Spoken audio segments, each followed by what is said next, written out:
నమస్తే, నేను మీ Shiva. Welcome to political engine. ఢిల్లీలో జరిగిన అధికార మార్పిడి భారతదేశానికి ఒక దిశానిర్దేశం చేయబోతుందా అంటే నిజమే అంటున్నారు విశ్లేషకులు. ఎందుకంటే భారతదేశం ఇప్పుడు సరికొత్తగా ముందుకు వెళ్తున్న వేళ 2047కు వికసిత భారత్గా, అభివృద్ధి చెందిన భారత్గా ముందుకు వెళ్తున్న వేళ ఢిల్లీలో దేశ రాజధానిలో బీజేపీ విజయం అనేది ఆ పార్టీకి మంచి బూస్టప్ ఇచ్చేది, అలాగే ఇండియా కూటమిలో పూర్తి స్థాయిలో చీలిక తెచ్చేది అనేది విశ్లేషకుల మాట. ఇప్పటికే రెండు పర్యాయాలు వరుసగా మోదీ గారి నాయకత్వం, ఇప్పుడు మూడో పర్యాయం కూడా ఆయన నాయకత్వంలో పాలన మొదలైన వేళ ఢిల్లీలో బీజేపీ 27 సంవత్సరాల తర్వాత ఢిల్లీ పీఠాన్ని తీసుకోవడం అనేది చాలా పెద్ద విషయం అని అయితే చెబుతున్నారు. దీనికి గల కారణాలు ఏంటి, ఆప్ చేసిన తప్పులేంటి, అవన్నీ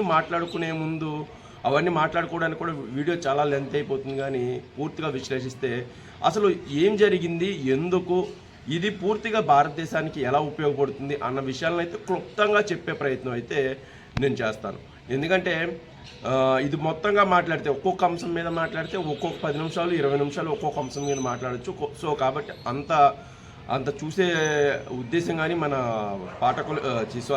మన వీక్షకులకు కానీ మన సబ్స్క్రైబర్స్ కానీ లేదు. కాబట్టి చాలా సింపుల్గా క్లుప్తంగా దీన్ని అయితే చిన్నగా చెప్పే ప్రయత్నం అయితే నేను చేస్తాను. సో ఢిల్లీలో ఆప్ని 10 సంవత్సరాలు, సుమారు 10 కూడా కాదు 12 సంవత్సరాల పాలన తర్వాత ఢిల్లీ మళ్ళీ పీఠ మీదకి వచ్చింది. దీని తర్వాత ఇప్పుడు ప్రస్తుతం వికసిత భారత్గా భారత్ ముందుకు వెళ్తున్న వేళ, అన్ని రంగాల్లో ముందుకు దూసుకు వెళ్తున్న వేళ ఢిల్లీ పీఠంతో సహా మొత్తం దేశం మొత్తం మీద ఉన్న జార్జ్ సోరస్, అమెరికన్ పెట్టుబడిదారుడైన జార్జ్ సోరస్కు చాలా పెద్ద దెబ్బ ఇది. ఎందుకంటే ఎప్పుడు భారతదేశంలో ఏదో ఒక అల్లకల్లోలం సృష్టించడం ద్వారా భారత్ యొక్క స్థిరత్వాన్ని దెబ్బతీయాలి, దీని ద్వారా భారతదేశం మొత్తాన్ని కూడా తమ చెప్పు చేతుల్లో, లేకపోతే భారతదేశం మన చెప్పినట్టు మాట వినాలి అనే కోణంలో జార్జ్ సోరస్ బృందం ఎప్పటికప్పుడు భారతదేశం మీద దాడి చేస్తుంది. పాలకపక్షం మీద రకరకాల ఎత్తుగడలతో అయితే ముందుకు వెళ్తుంది. దానికి ముఖ్యంగా ఢిల్లీ ఎన్నికల్లో ఆప్ను పరాభవం చేయడం ద్వారా ముఖ్యంగా ఇది చాలా పెద్ద అడుగనైతే నేను భావిస్తున్నాను. సో ఇది first one. So second one, India కూటమి. బీజేపీకి ప్రస్తుతం సుమారుగా 8 పెద్ద పార్టీలతో పోటీ ఇవ్వబోతున్నాం. ఇండియా కూటమి కాంగ్రెస్తో సహా ఆప్, అలాగే తృణమూల్ కాంగ్రెస్ ఇలాంటి పెద్ద పార్టీలతో జట్టు కట్టిన ఈ ఇండియా కూటమికి ఢిల్లీలో పరాభవం అనేది చాలా పెద్ద విషయం. దీనిలో ఇండియా కూటమిలోనే భాగస్వామ్యమైన ఇటు కాంగ్రెస్, ఇటు ఆప్ మీద కూడా విభేదాలు వచ్చే అవకాశాలు అయితే ఖచ్చితంగా ఉన్నాయి. ఎందుకంటే ఆప్కు 43% ఓటర్లు మద్దతు పలికితే 6% ఓటర్లు కాంగ్రెస్కి మద్దతు పలికారు. ఒకవేళ ఈ రెండు పార్టీలు కనుక కలిసి ఎన్నికలు ఎదుర్కొన్నట్టయితే ఖచ్చితంగా విజయం సాధించేవాళ్ళు. బీజేపీకి కేవలం 46% మాత్రమే ఓట్లు వచ్చినాయి. అంటే 43 + 6 49%తో వీళ్ళు ముందడుగులో ఉండేవాళ్ళు. కానీ ఢిల్లీలో జరిగిన కొన్ని రాజకీయ పరిణామాల నేపథ్యంలో ఇండియా కూటమిలో ఖచ్చితంగా అయితే చీలికలు వచ్చే అవకాశం అయితే ఉందని చెప్పాలి. ఇక థర్డ్ పాయింట్, మోడీ వేవ్ అనేది భారతదేశం మొత్తం మీద ఇంకా బలంగా పనిచేస్తోంది. మోదీని జనం చాలా చక్కగా నమ్ముతున్నారు. మోడీని అలాగే వికసిత భారత్ని ముందుకు వెళ్తున్న తీరును చాలా స్టేబుల్గా భావించి ప్రజలైతే మద్దతు పలుకుతున్నారు అని అయితే ఖచ్చితంగా చెప్పొచ్చు. ఈ ఢిల్లీ విజయం ద్వారా అదైతే నిరూపితమైంది అని అయితే మనం చక్కగా చెప్పొచ్చు. ఇక్కడ 4వ పాయింట్, మన దేశ రాజకీయాల దౌర్భాగ్యం ఏంటంటే జైలుకు ఎవరు వెళ్ళినా వాళ్ళ మీద సింపతి పెరుగుతుంది, ఖచ్చితంగా వాళ్ళు ఎన్నికల్లో గెలుస్తారు అనే ఒక సింపతి రాజకీయాలు అయితే ఇప్పటివరకు పనిచేసేవి. కానీ ఢిల్లీ ఎన్నికల్లో కేజ్రీవాల్ జైలుకు వెళ్ళి విడుదలైనా సరే ఆయన మీద ఎలాంటి సానుభూతి ఢిల్లీ ప్రజలు చూపించలేకపోయారు, ఢిల్లీ ఓటర్లు చూపించలేకపోయారు. ఇది కొత్త సాంప్రదాయానికి అయితే నాంది పలుకుతుంది అని అయితే నేనైతే భావిస్తున్నాను. సో ఇక 5th పాయింట్, ఇక కమలం పార్టీ బీజేపీ ఇక పూర్తి స్థాయిలో ఉత్తరాది నుంచి దక్షిణాదికి ఇక తన దృష్టి నిలుపుతుంది. ఎందుకంటే దక్షిణాదిలో కేవలం కర్ణాటకలో తప్ప మిగతా అన్ని రాష్ట్రాల్లో అంత పటిష్టంగా పార్టీ లేదు. కర్ణాటకలో మాత్రమే పోటీ ఇచ్చే పరిస్థితిలో ఉంది. సో ఇక నుంచి తమిళనాడు, అలాగే కేరళ, ఆంధ్రప్రదేశ్, తెలంగాణలో అయితే బలం పుంజుకున్నారు. ఇక మిగిలిన దక్షిణాది రాష్ట్రాల్లో కూడా ఖచ్చితంగా కమలం పార్టీ దృష్టి పెడుతుంది. ఇది ఒక కొత్త అధ్యాయానికి అయితే దారి తీస్తుంది అని అయితే అర్థమవుతుంది. ఇక 6th పాయింట్గా నేను చెప్పదలుచుకుంది ఏంటంటే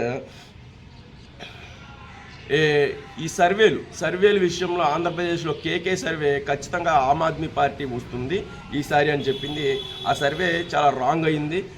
గతంలో అంటే ఆంధ్రప్రదేశ్ ఎన్నికల్లో మాత్రమే కేకే సర్వే పనిచేసింది. ఇలాంటి సర్వేలు ఏమీ పనిచేయవు. ఎలాంటి క్షేత్రస్థాయిలోకి వెళ్లకుండా అక్కడున్న గాలిని లేకపోతే వేవ్ని బట్టి జోస్యం చెప్పే ఎలాంటి సర్వేలను నమ్మాల్సిన అవసరం లేదు. ముఖ్యంగా బెట్టింగ్ రాయిలు ముఖ్యంగా ఎలాంటి సర్వేలను నమ్మకండి. పూర్తి స్థాయిలో ఇవన్నీ అప్పటికప్పుడు ఏవో గాలిని బట్టి చేసిన సర్వేలు అని అయితే చెప్పదలుచుకున్నాను. ఇక ముందుగా ఇక 7th పాయింట్ ఏంటంటే బీజేపీ ముందుగా ఎలాంటి ముఖ్యమంత్రి అభ్యర్థిని ప్రకటించకుండానే ఎన్నికలకు వెళ్ళింది. ఇది చాలా కొత్త రికార్డు. సో ఇలాంటి కొత్త రికార్డు సృష్టించింది ఢిల్లీలో. ఒక పార్టీ మీద కానీ పార్టీ నాయకత్వం మీద కానీ ప్రజల్లో బలంగా నమ్మకం ఉన్నప్పుడు ముఖ్యమంత్రి అభ్యర్థిని ప్రకటించాల్సిన అవసరం లేదు అని అయితే ఈ ఎన్నికలైతే నిరూపించాయి. ఇక 8వ పాయింట్ కేజ్రీవాల్ గండాన్ని బీజేపీ దాటింది అని మనం భావించవచ్చు. ఎందుకంటే ఏకుకు మేకుగా తయారవుతున్న బీజేపీకి కేంద్రంలో పూర్తి స్థాయిలో ఇప్పటికీ హర్యానాలో వాళ్ళు ముఖ్యమంత్రి పీఠాన్ని గెలిచారు, ఢిల్లీతో సహా హర్యానాలో గెలిచారు, ఇప్పుడు ఢిల్లీలో ఓడిపోయారు.